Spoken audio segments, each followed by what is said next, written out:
Just got back from seeing Captain Marvel. Went on the premiere night. It's a really good movie, and I just want to say that if you have not seen it, stop this video because it's going to get into some spoilers, and go see the movie before you watch this. Alright?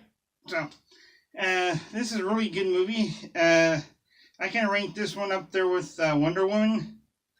And basically with this video, with this movie, it basically starts the origin story of, actually tells the origin story of Captain Marvel, Carol Danvers.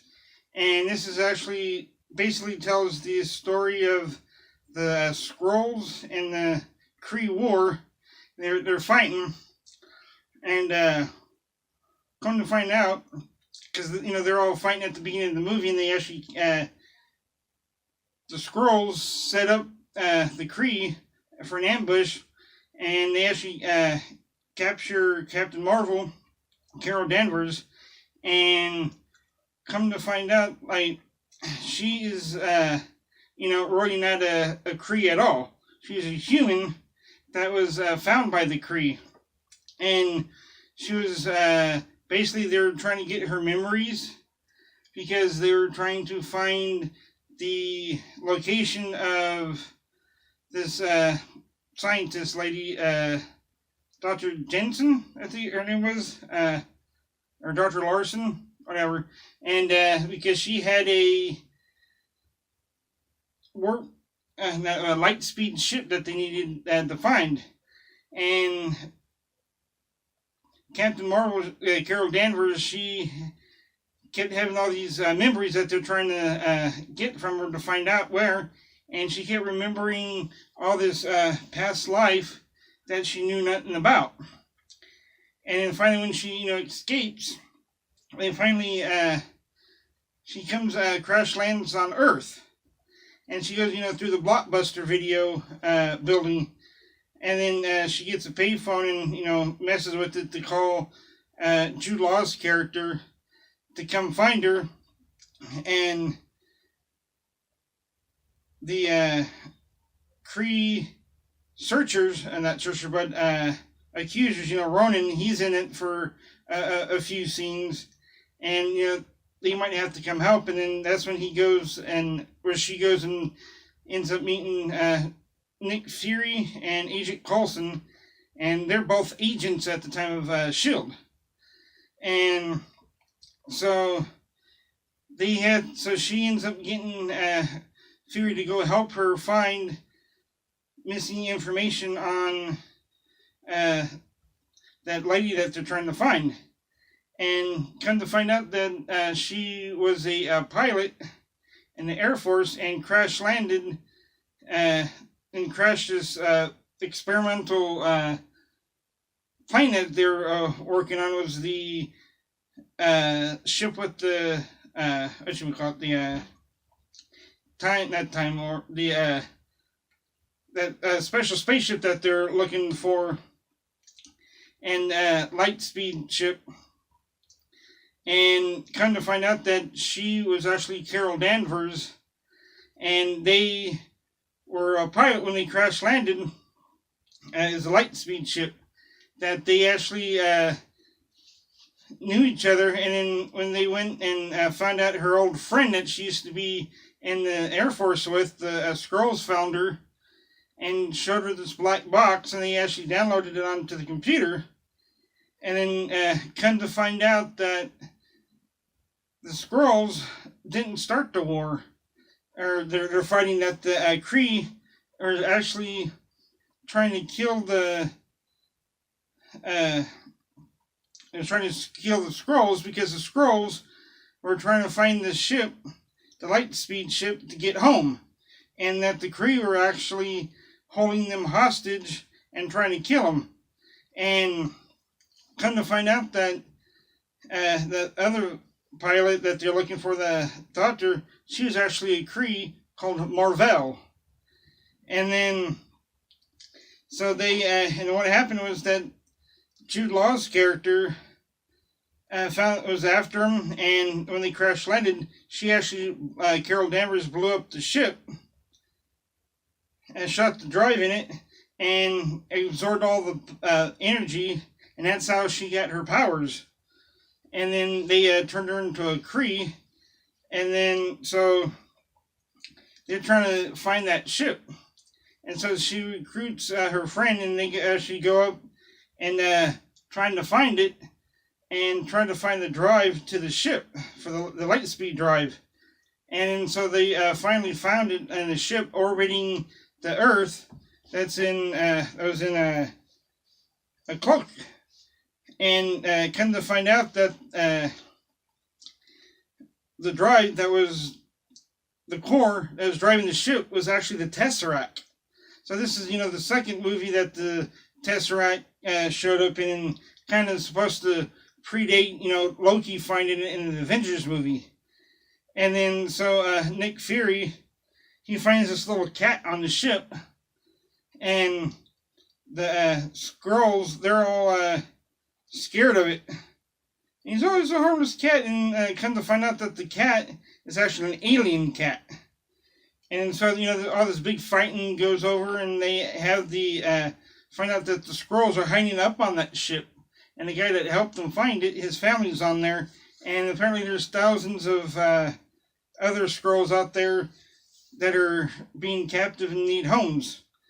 And so she finally comes into her full power, because she had this little thing on the back of her neck that was inhibiting her from using her full power. So she finally gains her whole power and her abilities, and then they start fighting and, go down to Earth. And when they're on the ship, that alien cat, the cat ends up turning an alien, and it has like octopus arms and stuff coming out of its mouth and eating people, and, it's actually a pretty cool cat. And then, so finally they get on Earth, and, she finally gets her, costume, the Captain Marvel costume, and then Nick Fury, that cat scratched his left eye, and that's how he lost his eye, and got the scratches on his face. And then, so when they're, after they find, the Skrulls' place to live, they're in the kitchen, and because he has, this whole movie takes place in 1995, and so Nick Fury has a little pager, so Captain Marvel, Carol Danvers, tweaks it and gives it to him and puts her logo on it, and that's the pager that Nick Fury and Maria Hill have at the end of Avengers Infinity War, where he pages her. And so her and the Kree take off and go out in space and find a home. And Stan Lee is actually in this movie too.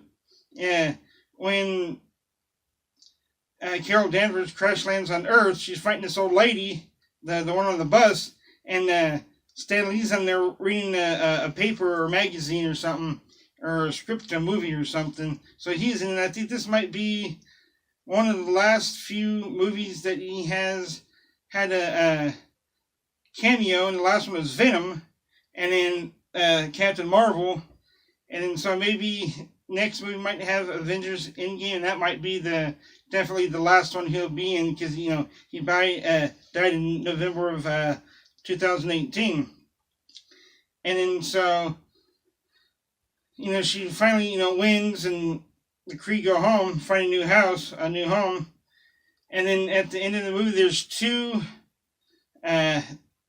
credit scenes.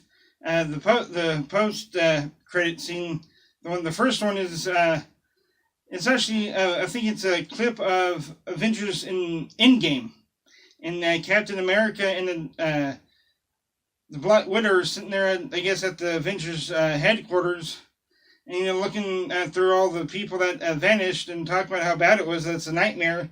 And Bruce Banner's there too, talking with them. And then they actually show the pager that Nick Fury had, and apparently I guess they picked it up, and it was broadcasting to Captain Marvel. and is in some kind of little contraption that they had, and War Machine's there, and then he tells him that it's stopped transmitting, and Captain America's, oh, well, you need to, recharge the battery, and you plug it in and make it keep going. And then War Machine's, oh, we can't, and then Black Widow's, oh, we need to find out who's on the other end of that pager, because Fury is the only one that knows. And then they turn around and you see Captain Marvel standing there, and she asks, where is Fury? And that's the first one. So it's like, holy crap, that's when I guess she first going to meet the Avengers in Endgame. And then the second one, you have to wait to the very end of the movie, and then that one is when you just see Nick Fury's desk, and then the little cat's in the alien cat, and you start, hacking up a hairball, and all of a sudden he goes, Put! And he actually hacks up the Tesseract. And then I forgot to mention that at the end of the movie, this in Captain Marvel is actually where Nick Fury actually makes the Avengers initiative. And that him and Coulson are in his office because Coulson brought him some eyeballs to put in his eye, and he said that they need to find more people like Carol Danvers, and they found her and that wasn't even trying. So and he says, because he was typing on his computer, the Protector Initiative, and so he was looking at a picture of Carol Danvers by the plane, and it said Carol the Avenger Danvers or something like that on the side of the plane. So he kind of gets an idea, and he deletes Protector, and you just see him typing something. You can hear the Avengers theme song playing. So that's when they actually start to go and seek out new Avengers and new people with abilities. So that's kind of where the whole Avengers initiative starts. So it's a really good movie. I think it's, a damn good movie. And like I said, I rank it up there with like Wonder Woman. And it's really good to see, a female character come in, and she just kicks ass in this movie. And I think Brie Larson was absolutely the best choice to play Captain Marvel. And I think she blew it away. And it's a damn good movie, so I think you should see it at least a couple times. Well, that's going to do it for my video. I hope you guys enjoyed it. If you did, go ahead and give it a thumbs up, favorite, share, and go ahead and comment on there. And while you're at it, go ahead and hit the subscribe button and the little notification bell so you can be notified when I do upload. And go ahead and check out the rest of my content I do have on my channel. Until next video, see you.